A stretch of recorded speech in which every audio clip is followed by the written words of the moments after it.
Oi, está pronto para mais uma aula do nosso percurso? Mais um encontro que nós estamos tendo? Hoje nós vamos falar de Aristóteles. Nós já falamos sobre a Ética Nicômaco. Agora nós vamos falar sobre a sua obra A Política.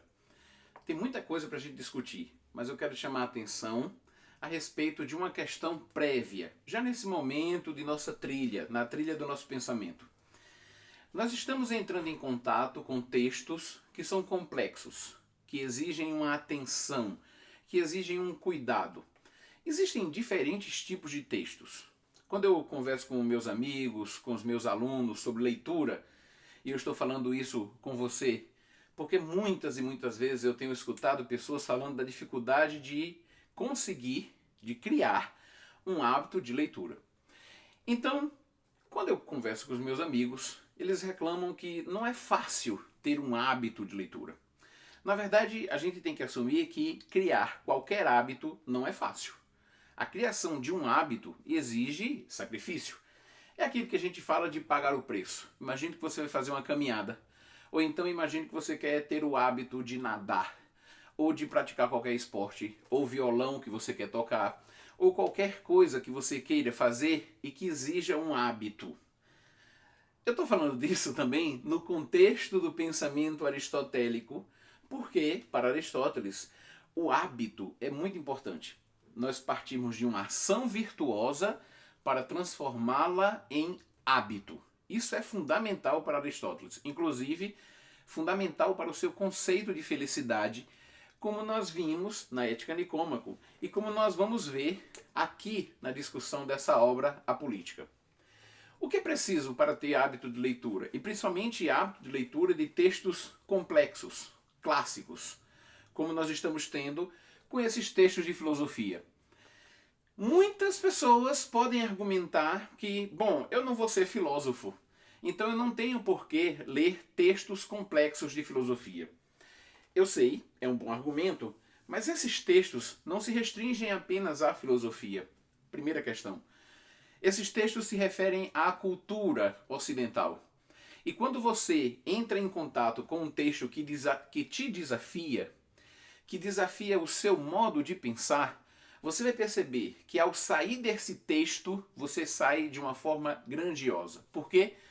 Porque nós aprendemos a pensar pensando os primeiros pensamentos dos outros. Por incrível que pareça, a gente não pensa filosoficamente ou de forma crítica quando pensamos apenas os nossos pensamentos. Nós precisamos amadurecer o pensamento de outras pessoas, principalmente daqueles pensamentos que atravessaram a prova do tempo e que nós chamamos de pensamentos clássicos, para então chegarmos aos nossos próprios pensamentos. Para conseguir o hábito da leitura, eu vou dizer a você que comece primeiro tomando esse pensamento. Procure criar mentalmente esse desejo, essa possibilidade de começar uma vida como um intelectual. Não quer dizer que você vai ser escritor, professor, pesquisador, mas como um ser humano que quer se dedicar à vida intelectual, a pensar grandes pensamentos, pelo prazer de estar em contato com esses textos, pela necessidade de estar em contato com esses textos, inclusive para ler situações do dia a dia. Uma forma que eu vou te dizer primeiro é: organize o espaço da leitura. Ou seja, leituras diferentes pedem espaços diferentes. Há livros que você vai ler na sua poltrona, sem muita dificuldade, porque a linguagem daquele livro é uma linguagem acessível. Agora, eu quero te fazer o seguinte desafio. Quando você percebe que o nível daquela escrita, o nível daquele texto está completamente assimilável, acessível, ou seja, se o texto não te desafia, ele não te força a crescer. Você só vai crescer quando você entrar em contato com textos mais difíceis e que exigem de você um crescimento. Então preste atenção no espaço. Há textos que não dá para ler na poltrona. Você precisa ir para uma mesa, precisa se concentrar. Está num espaço que favoreça sua concentração. Não quer dizer com isso que todas as pessoas têm que ter todos os espaços ideais para ler, mas que você tem que ter a predisposição de buscar o melhor momento para se concentrar na sua leitura. Uma outra coisa importante é o tempo. Fique de olho naquele momento do seu dia em que você está mais propício. Também fique de olho no seguinte: não tem uma regra que sirva para todo mundo. Há pessoas, por exemplo, que vão ler bem em vários horários. Outras pessoas que estudam apenas em alguns horários e outros não conseguem ter um resultado tão bom. Então, veja você. Essa questão é filosófica. Por incrível que pareça.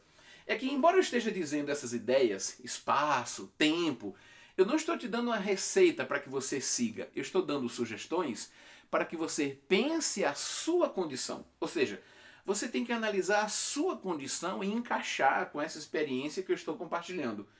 Eu não posso dizer assim, o melhor horário para estudar, 5 horas da manhã. Porque há pessoas que não conseguem estudar 5 horas da manhã. Eu não consigo estudar 5 horas da manhã. Há pessoas que têm dificuldade de estudar à noite. Eu prefiro estudar à noite. Então, cada pessoa vai tendo seu horário. Organize seu horário. Procure fazer de uma forma que vai te ajudar. A vida de estudos não tem que ser um fardo, uma pena, uma tortura. É nesse sentido que você deve procurar os meios que você tem para favorecer a sua vida intelectual. Uma outra coisa é que a vida intelectual precisa de ritos, ou seja, de manutenção, de permanência, de hábito. Nesse sentido, crie ritos. Por exemplo, eu particularmente gosto de fazer observações no texto. Eu marco os textos quando eu estou lendo. E marco com cuidado para que numa segunda leitura essas primeiras marcações venham me ajudar. São ritos da minha experiência. Você tem que criar ritos da sua experiência. Uma outra coisa é perceber os níveis da leitura. Como eu disse, procure fundamentar o seu conhecimento. Eu gosto de sugerir o seguinte: procure ler coisas que são mais fáceis e ir para o mais complexo. Construindo o conhecimento de uma vez, um passo, outro passo, um tijolo, outro tijolo. Finalmente tem uma ideia aristotélica que eu gosto muito, que é o seguinte: pensamento, como eu disse, vida intelectual, pensamento que você tem. Você quer começar uma postura de estudos, de leitura, de uma compreensão mais aprofundada das coisas. Pensamento, agora ação. Pensamento gera ação. A ação repetida vai criar um hábito. O hábito vai transformando o seu caráter. Então, a gente não consegue fazer isso de uma hora para outra. É preciso um cuidado, é preciso uma atenção, é preciso um esforço. Agora, feito pensamento, ação, hábito, caráter, e daqui a pouco você está construindo o seu destino como intelectual. Não é destino no sentido de que você foi predestinado. É destino no sentido de que você construiu tijolo após tijolo, como eu estava te falando, a respeito da sua vida intelectual. Muito bem. Depois dessa apresentação prévia sobre a vida intelectual, e eu quero te dar outras dicas para que você vá melhorando a sua compreensão e a sua leitura, vamos falar desse livro. Esse livro, de fato, não pode ser compreendido sozinho. Eu tenho aqui Ética Nicômaco. Nós já tratamos desse livro e eu preciso que você entenda que, para Aristóteles, a primeira coisa, e que é importantíssima, é que a ética funciona como uma introdução para a política. Isso vai ser importante porque depois outras obras vão tentar separar a dimensão ética, outras obras de outros pensadores vão tentar separar a dimensão ética da dimensão política. E vão tentar separar porque Aristóteles tentou unir de uma forma extremamente interessante. Então, para compreender a política em Aristóteles, eu tenho que compreender a pressuposição de sua ética. Por exemplo, o tema da ética é a questão da felicidade. A ética aristotélica é chamada ética eudaimonista, ou seja, é a ética que busca a eudaimonia, a felicidade, a realização. Aristóteles também começa sua ética nicômaca afirmando que todo homem age em vista de um bem. E ele começa a política afirmando que a comunidade política, ela visa um bem. Então existem paralelos interessantes entre a ética Nicômaco e o texto da política. Nós vamos ver alguns temas são retomados. E eu quero te chamar a atenção para esses elementos. Nós vamos agora fazer uma discussão dos temas centrais do livro da política. Esses temas vão favorecer a você uma porta para que você possa entrar no texto. Não é fechar a porta para que você fique preso no texto, é abrir uma porta. Eu aconselho a você, na medida que você for fazendo sua leitura, faça suas anotações. A Ética Nicômaco, a República, a Política, o Príncipe de Maquiavel, que nós vamos discutir em breve, o Leviatã, o Tratado do Segundo Governo Civil de John Locke. Essas obras, objetos de nossa discussão nesse curso, elas não são obras que nós vamos ler de uma vez por todas. Na verdade, nós vamos continuamente retomando essas obras. Há intuições na obra aristotélica, como há intuições na obra de Platão, de Maquiavel, de Thomas Hobbes e de John Locke e de outros que nós vamos tratar, que mesmo tendo passado séculos, nós ainda continuamos bebendo nessa fonte. Então, a gente pode dizer a princípio que essas obras, pelo tempo que já tem entre a nossa vida hoje e a escrita da obra, ainda temos muito o que discutir. De fato, há obras de Aristóteles que já não dizem tanto aos nossos dias como diziam na época. Nós podemos ver isso com relação à física ou ao seu estudo de botânica. Mas quando nós falamos sobre ética e sobre política, nós vamos perceber que o pensamento aristotélico continua extremamente atual. Agora, eu vou fazer a apresentação, eu preciso que você faça as suas anotações, que você reflita e que você tenha essa decisão de ir à obra. A obra de Aristóteles. Que você tome a decisão de, pegando esse caminho que nós estamos propondo, você possa andar com suas próprias pernas e fazer o seu próprio caminho. Vamos ver que observações nós podemos fazer. A Ética Nicômaco, como nós já vimos, ela foi composta em 10 livros. A política é composta de 8 livros. Alguns livros, na passagem de um livro para outro, parece até que tem uma quebra. Aristóteles vem tratando de uma determinada problemática e de repente, ele quebra e coloca um outro assunto.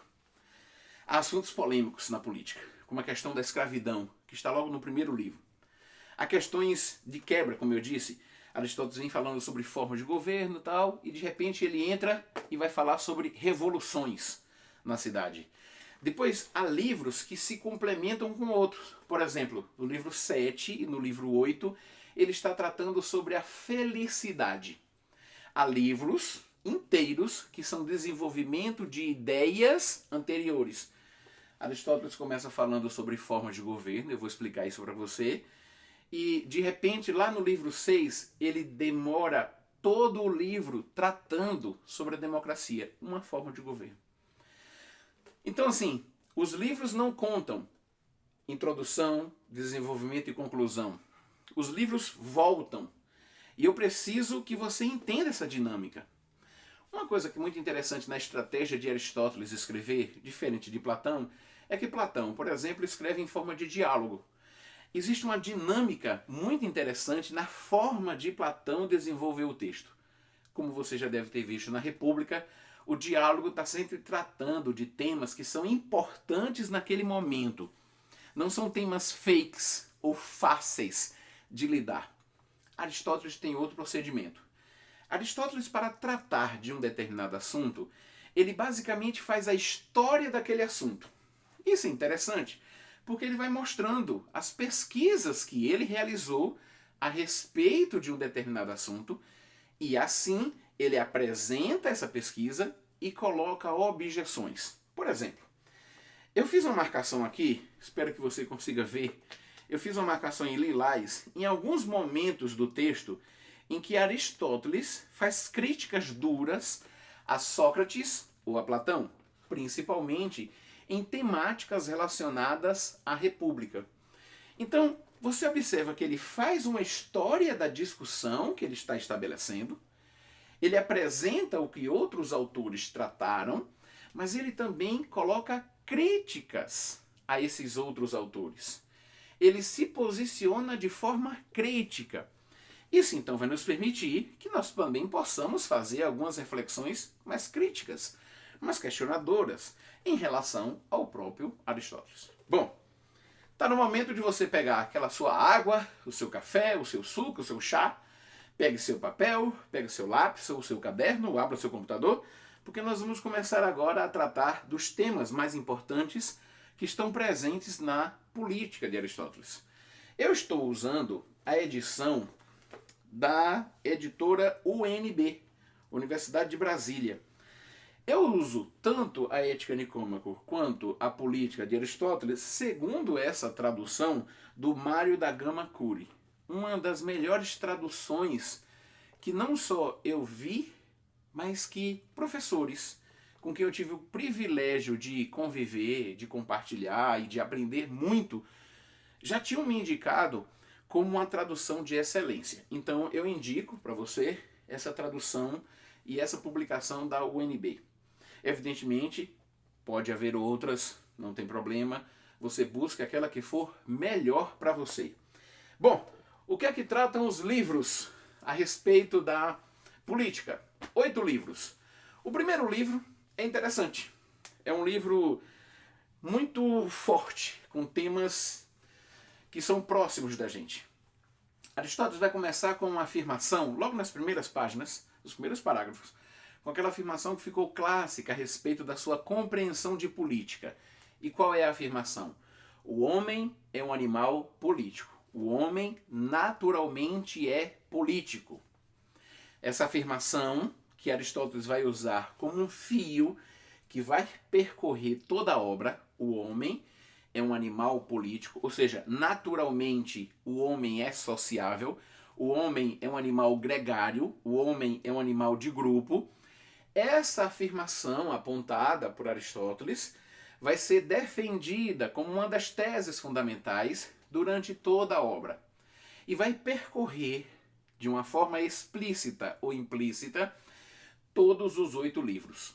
Você vai perceber essa recorrência dessa ideia.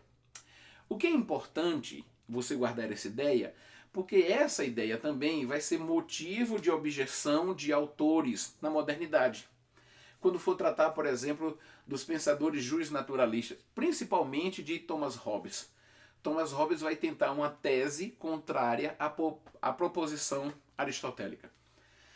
Aristóteles começa o primeiro livro com a ideia, a comunidade visa, a comunidade política, a comunidade do ser humano que naturalmente é político, ela visa um bem, Assim como na Ética Nicômaco, ele disse que o homem age em vista de um bem e que esse bem é a felicidade.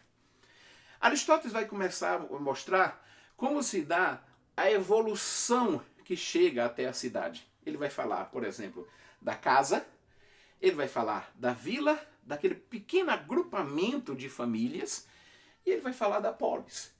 Cada uma vai ter uma realidade política diferente. Por exemplo, na casa, as relações estão configuradas em torno do pai, que é o símbolo da autoridade. E é interessante que no primeiro livro, Aristóteles vai desenvolver que relações esse pai estabelece. Por exemplo, relações entre o pai e os seus servos. O pai e os seus escravos, no caso. As relações matrimoniais. O pai e a sua esposa. Relações entre o pai e o filho. Porque cada uma dessas relações vai significar uma forma de relação de poder. Com relação à escravidão, Aristóteles vai fazer uma série de reflexões polêmicas. Porque Aristóteles vai defender uma escravidão no sentido natural. Seria natural a ideia da escravidão para Aristóteles.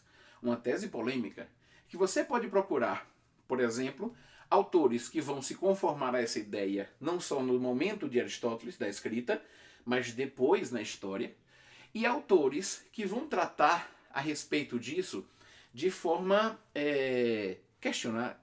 colocando questionamento, colocando uma crítica, não só no momento de Aristóteles, em que pensava-se que não é natural a escravidão, como depois. Mas é um tema que está presente e nós não podemos contornar. Isso é interessante Porque a filosofia é uma atividade humana. Então, se você olha o texto e diz como é que um filósofo pode defender uma tese nesse aspecto, eu quero lembrar que a filosofia, e principalmente a filosofia política, é uma reflexão de um ser humano. Não existe filosofia, por exemplo, entre os animais. Nem existe também uma filosofia entre os anjos. Então, a gente pode perceber que determinados problemas de teses, problemas de concepções, e olha que eu estou assumindo a questão da escravidão como um problema aqui, esses problemas podem ocorrer entre os pensadores, nas suas obras. Então vamos tomar esse posicionamento histórico a respeito dos temas. Não estou dizendo que Aristóteles seja desculpável a respeito disso, mas como é um tema polêmico, vale a pena você fazer uma pesquisa. Seria interessante você fazer uma anotação. Qual o sentido da escravidão que Aristóteles está tratando no livro 1? O que significa escravidão para Aristóteles? Veja, e por que eu estou dizendo isso? Convidando você a elaborar um problema. Porque a ideia é que a leitura de um texto filosófico provoque em cada um de nós problemas para que nós possamos aprofundar a reflexão. Talvez a gente chegue à conclusão contrária ao que o filósofo disse. Talvez a gente não chegue. E isso vai fazer com que você desenvolva, a partir dessa nossa discussão, desenvolva seus próprios questionamentos. Então, pensando os pensadores, pensando o pensamento desses grandes pensadores, nós começamos a constituir o nosso próprio passo. Bom, acontece que Aristóteles, além da escravidão, no primeiro livro, ele vai falar do sentido de propriedade em geral. E é interessante, tem uma coisa interessante no primeiro livro, porque Aristóteles vai falar sobre a arte de enriquecer. É interessante isso. A reflexão econômica, vamos dizer assim, a preocupação econômica de Aristóteles já foi objeto de diversos estudos. E vale a pena você olhar quais são as ideias que ele traz a respeito do enriquecimento. Vamos lembrar o seguinte: se você entende que enriquecer é ter as condições materiais necessárias, fundamentais, você vai lembrar da Ética Nicômaco, em que Aristóteles coloca que condições materiais são pressupostos para uma vida feliz. Então, no livro 1 da Política, nós temos a retomada de um problema que está presente no livro 1 da Ética Nicômaco. Interessante isso, né? Nas sugestões que ele dá para enriquecimento, ele diz o seguinte: conhecimento especializado daquilo que se possui. Ou seja, é muito mais fácil você conseguir o seu ganho a partir daquilo que você conhece bem a respeito do que você possui. Não tente fazer uma coisa que não é do seu conhecimento. Trabalhe aquilo que você conhece. Aí ele vai falar sobre o comércio, ele vai falar sobre a agricultura, ele vai falar sobre o trabalho assalariado. Ah, eu sei, alguém pode dizer, mas não é possível enriquecer a respeito de um trabalho assalariado. Vamos lembrar, primeira questão, o que é que Aristóteles quer dizer com enriquecimento? Não é no sentido capitalista de você tornar-se um milionário. É com o sentido de você garantir as condições para a sua vida. Então, Aristóteles não era um capitalista, porque o capitalismo nem existia no tempo de Aristóteles. Você está entendendo? Eu estou tentando colocar as ideias de Aristóteles no devido contexto, para facilitar a compreensão do que ele está discutindo. Bom, esses assuntos de economia doméstica, relações com os escravos, relações familiares, ideias a respeito da casa e da política, você vai encontrar no livro 1. É interessante isso. O grego, no período clássico, que é o período de Sócrates, Platão e Aristóteles, o grego entende que a realização de sua vida está na política. A realização de sua vida está na cidadania. O conceito de cidadania é muito importante nesse período. Então, a vida da casa, do oikos, não é suficiente para garantir a vida feliz, plena e realizada. Observe isso. Agora, o livro 2. O livro 2, tendo presente que nós no livro primeiro nós já falamos casa, vida, casa, vila e cidade. No livro 2, Aristóteles já começa a questionar qual é a melhor forma de governo. Qual é a melhor forma de governo para realizar esse ideal? Que ideal? Buscar, em forma de polis, de cidade, uma vida melhor, o bem. E para proporcionar isso, qual é a melhor forma de governo? Aristóteles vai pensar da seguinte forma. Ele vai pensar um governo bom e um governo deficiente, frágil. O governo bom, ele vai dizer, quando um governa, o que é que nós temos? Monarquia. Quando um grupo governa, nós temos aristocracia. Quando a maioria do governa, nós temos um governo constitucional. Isso ele vai explicar lá no livro 4. Mas vamos voltar. Vamos para o livro 2. Qual é o problema? Qual é a melhor forma de governo? Aristóteles vai apresentar várias constituições. As cidades gregas elaboravam constituições para regrar a forma de vida. Acontece que alguns pensamentos políticos não eram, evidentemente, constituições, mas acabaram se tornando textos referenciais. Vamos pensar, por exemplo, na República de Platão. E uma coisa que eu quero chamar a atenção é que no livro 2 nós vamos ter diversas críticas a Platão. Creio que você lembra que Platão, ao organizar sua cidade ideal, ele colocou grupos. O grupo dos trabalhadores, o grupo dos guardiões e o grupo dos magistrados. Platão pensava que o grupo dos guardiões deveria ser marcado por uma intensa uniformização. Eles deveriam ter a comunidade dos bens, ou seja, imagine, por exemplo, que o livro de um seria o livro de todos. Mas eles deveriam ter também a comunidade das mulheres. Essa é uma ideia de Platão. Mulher de um deveria ser mulher de todos. O que acontece então? Aristóteles vai fazer duras críticas a isso. Primeira crítica: a imposição de uma unificação para além do provável, a imposição dessa unificação para além do possível, acaba com a vida da cidade. A cidade não deveria ser marcada pela imposição de uma unificação. As 3 críticas que Aristóteles vai elaborar a respeito de Platão dizem a respeito a essa imposição. E por quê? Nessa crítica nós vamos tirar uma ideia interessante para a concepção política de Aristóteles. E a concepção é a seguinte: política, polis, se dá na diversidade. As pessoas são diversas. No momento em que um governo tenta impor uma unificação, como Platão tentou impor ao grupo dos guardiões, nós acabamos atrapalhando a vida da polis e ela não vai conseguir alcançar aquele bem. Então a primeira crítica diz: não tente impor essa unificação além de um certo ponto. Tentar unificar excessivamente, a segunda crítica. O cidadão não é benéfico. Então, não imponha, não é benéfico. E a propriedade comum, essa é a terceira crítica. A propriedade comum, em que propriedade comum a maior número de donos, não ajuda. Vamos explicar essa ideia aqui, essa crítica de Aristóteles.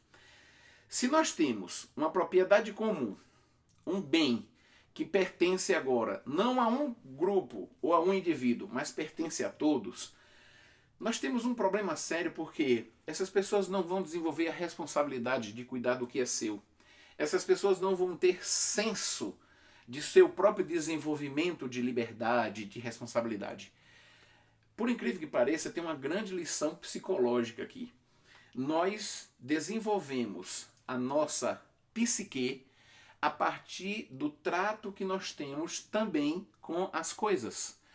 Quando cuidamos das nossas coisas, nós nos desenvolvemos, nós amadurecemos. Isso é importante perceber. Aristóteles está fazendo: não imponha, porque a imposição da unificação vai atrapalhar a diversidade da cidade. Não imponha, porque não é benéfica para a vida dos indivíduos.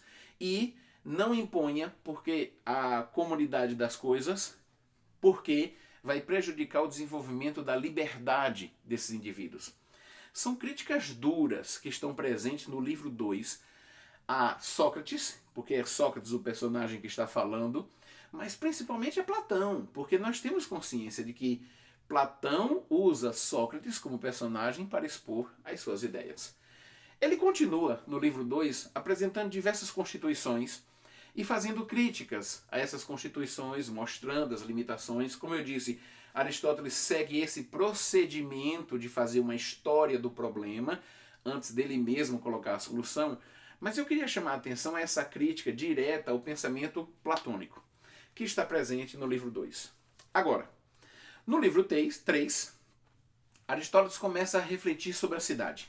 O que é uma cidade? E ele diz, a cidade ela é diversa. Como se Aristóteles pensasse, a cidade ela é plural. Ela não pode ser uma unidade, uma unificação imposta, como Platão tinha dito, porque a cidade é plural.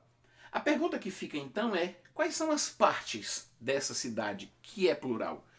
As partes da cidade são compostas, as partes da cidade são os cidadãos. Então no livro 3, Aristóteles precisa definir, precisa pensar o que é isso, a cidadania. E de novo, para poder fazer isso, ele coloca o problema. Como nós vamos definir a cidadania? Se você lembra da primeira aula do nosso percurso, lá na primeira aula sobre a democracia na Grécia, nós demos alguns elementos sobre o que constituía a cidadania para o grego. Aristóteles vai dizer, será que o que constitui a cidadania são as posses? Será que a cidadania vai ser constituída pelos territórios que a pessoa possui? Será que vai ser pelas riquezas além dos territórios? Ou será pela função que o cidadão exerce? Pode ser, por exemplo, um magistrado. Então, apenas funções seriam, apenas os funcionários, vamos usar essa palavra, seriam cidadãos? Aristóteles vai trazer uma nova concepção para esse debate. Ele vai dizer que o que define a cidadania, e ele vai dizer isso no livro 3, o que define a cidadania é a participação. Na verdade, com essa palavra participação, eu quero trazer uma outra ideia também. Para Aristóteles, política diz respeito à participação do cidadão, mas também diz respeito à publicidade. Não publicidade no sentido de marketing como nós temos hoje, mas publicidade no sentido de que a coisa pública deve ser pública, ou seja, deve ser conhecida. Os cidadãos devem conhecer os temas, os problemas, as questões da polis, para ter uma participação mais efetiva. Assim, nós vamos começar a pensar que, na medida em que o cidadão conhece, ele participa e ele pode garantir melhor, por exemplo, a segurança da polis, porque é essa preocupação que Aristóteles tem com relação ao cidadão. Agora, com relação ao governante, se a qualidade característica é a participação, com relação ao governante, a característica importante para Aristóteles é justamente o discernimento. E tem uma coisa interessante. Aristóteles termina o livro 3, de novo, desenvolvendo aquela ideia que diz: o homem é, por natureza, um animal social. Então nós já vimos o livro 1, o livro 2 e o livro 3. O livro 4 vai começar a fazer uma análise das formas de governo. Eu já tinha adiantado as boas formas de governo e agora eu quero falar para você mais claramente sobre isso. O que é um bom governo? O bom governo de uma pessoa, monarquia. O bom governo de poucas pessoas, a aristocracia. O bom governo da maioria, governo constitucional. O que acontece? A monarquia é boa porque vai garantir, mesmo sendo um só indivíduo que está no comando, no poder daquele sistema político, esse indivíduo está preocupado com a segurança e com a proteção e com o desenvolvimento da polis. O critério seria o indivíduo que se preocupa com a coletividade. Da mesma forma, a aristocracia seria um grupo, mas esse grupo está preocupado com o desenvolvimento da polis. Da mesma forma, o governo que ele chama constitucional, a maioria, está preocupado com a polis, a participação, o conhecimento dos temas que eu chamei de publicidade, a segurança e o desenvolvimento da polis. Nós vamos tratar ainda um pouco para que você entenda mais esses elementos. Agora, nós vimos os bons modelos: aristocracia, aliás, monarquia, aristocracia e governo constitucional. Para Aristóteles, quais seriam os desvios desses modelos? Muito simples: tirania, oligarquia e democracia. Aristóteles vai discutir sobre esses desvios do sistema, porque esses desvios vão acontecer de diversas formas. Então, o tema da oligarquia, por exemplo, vai e volta, e vai ficar explícito que o tema da oligarquia é um bom governo quando esse governo está preocupado com todos. Mas ele é um péssimo governo. Aliás, o tema da aristocracia é um bom governo quando ele se preocupa com todos. Mas ele se transforma em oligarquia, se transforma em um desvio, quando esse grupo, ao invés de se preocupar com todos, busca apenas o seu privilégio. A monarquia vai estar presente durante a discussão do livro em vários momentos. E você vai perceber que existe uma tensão. O monarca é aquele indivíduo que busca o desenvolvimento e a segurança. Ele vai se tornar tirano quando ele está preocupado apenas com os seus lucros, com os seus benefícios, com o seu interesse. E ele subjuga a polis. Então, essa dinâmica muito tênue, muito fina, você vai percebendo na medida em que você vai lendo. O que faz com que um bom governo se torne um desvio é justamente para onde está indo a preocupação dos governantes. Se ela vai para a garantia da segurança, do progresso e do desenvolvimento da polis, ou se ela vai apenas para a satisfação dos próprios governantes. A democracia vai ser um desvio do governo constitucional, porque nós vamos ver a ousadia, vamos dizer assim, das elites na democracia, quando se utilizam de seu poder. Eles são insolentes, eles são ousados, na medida em que eles se utilizam de seu poder para manipular as massas, os grupos, os indivíduos.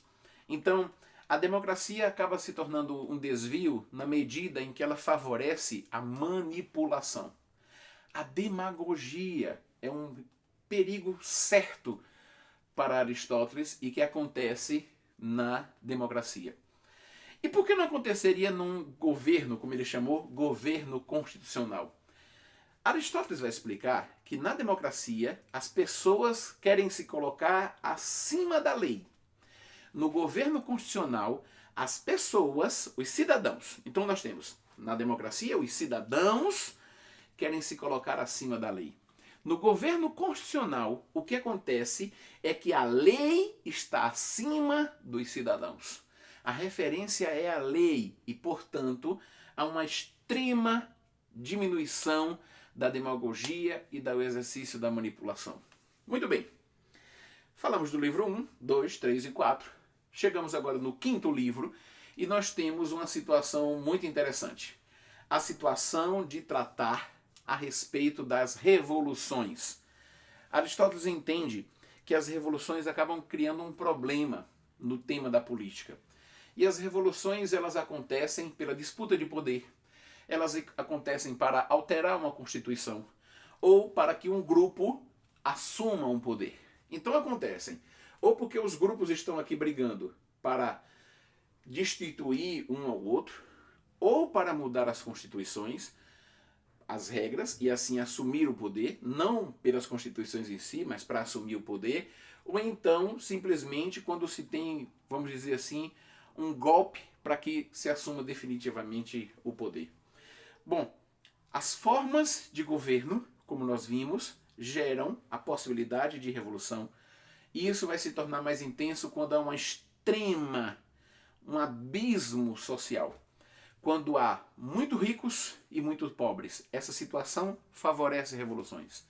Questões geográficas, questões de posse, questões de raça vão ser apontadas para Aristóteles no livro 5 como questões que ajudam na origem e no desenvolvimento de revoluções. Há uma coisa interessante para a gente pensar. Mesmo as causas insignificantes assumem grandes proporções quando envolvem governos.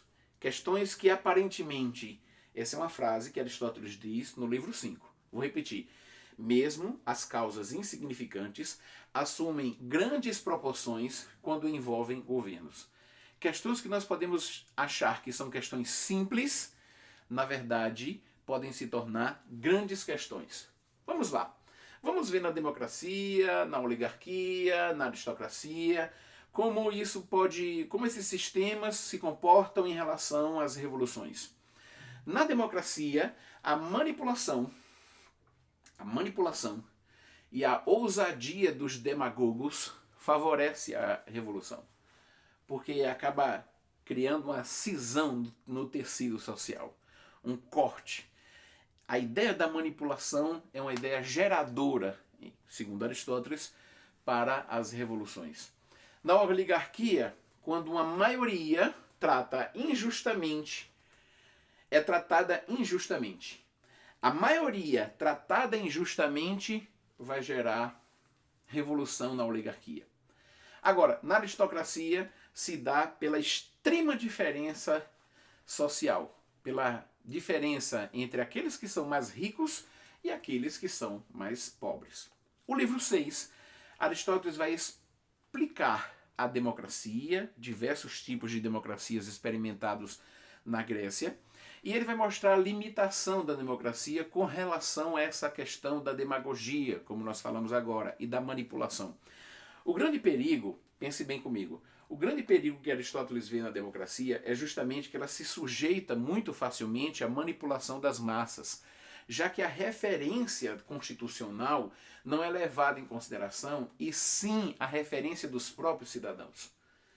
Vamos falar de uma forma simples, e me perdoe, eu quero simplificar, mas eu não quero destituir, não quero desrespeitar o conteúdo aristotélico. A ideia parece que os cidadãos se sentem a fonte da lei, a tal ponto que eles desprezam a lei e querem se colocar a si mesmo como autorreferentes. E esses grupos que se organizam com essa perspectiva manipulam outros grupos.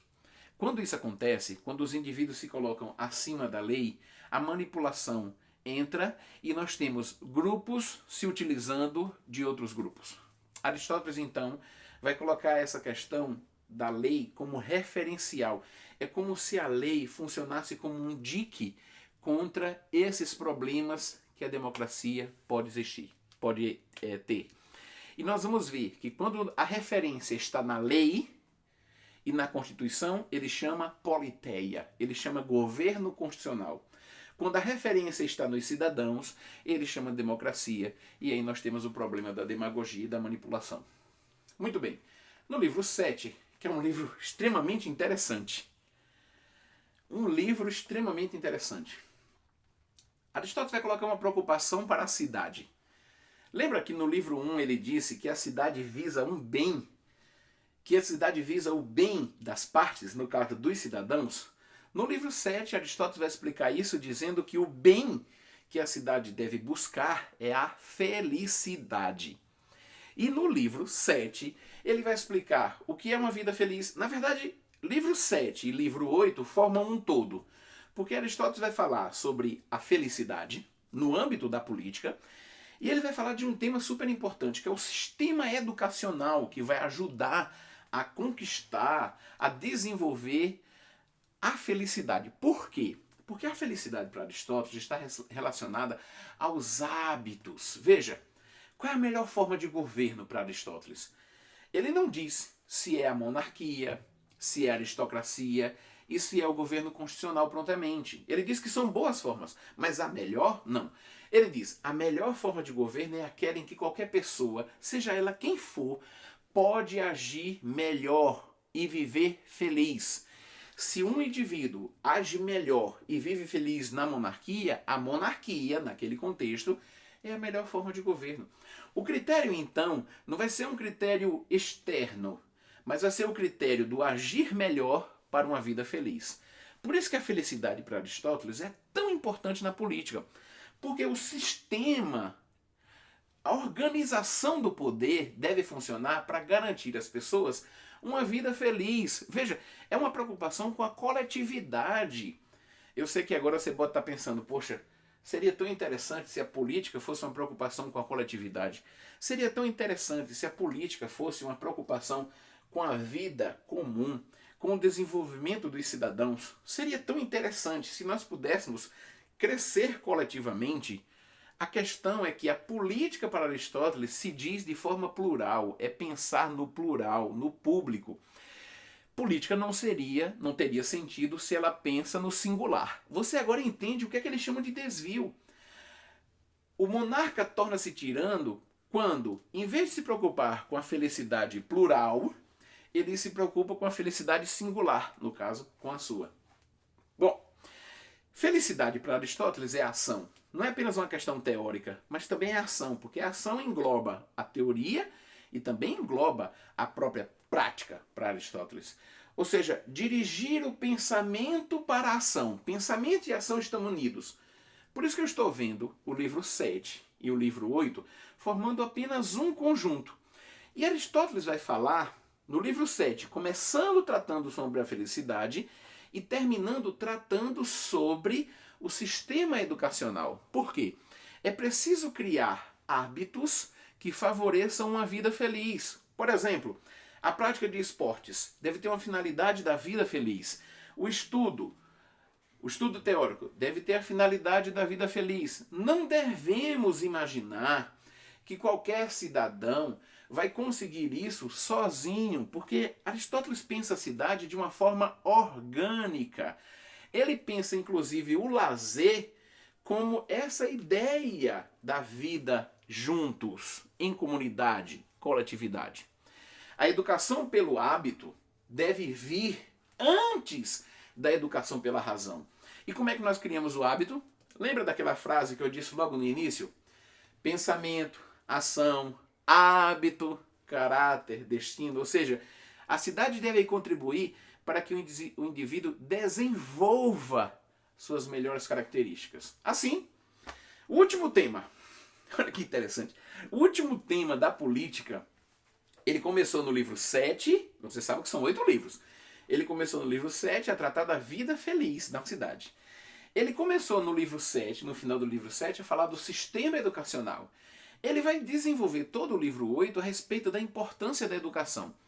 Mas Aristóteles vai dar um espaço especial para a música.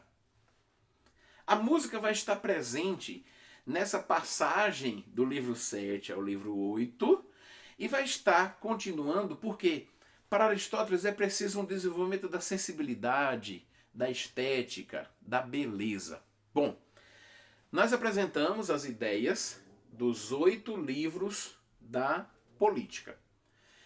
8 livros. Não é uma obra muito grande, mas ela é muito intensa. Quais são os desafios desse livro para nós hoje? Por exemplo, nós poderíamos perguntar a respeito da ideia de coletividade. Partes, nós formamos uma cidade. A ideia pública, vamos imaginar o seguinte, quando na nossa vida nós não nos preocupamos tanto com o sistema público de transporte porque temos o nosso carro. Aristóteles vai colocar que a política não é cuidar do carro, é cuidar para que todos tenham um bom sistema público de transporte, por exemplo. Se nós pudéssemos transpor as ideias para os dias de hoje. Aristóteles está preocupado com a felicidade. Ele está preocupado com a felicidade dos indivíduos.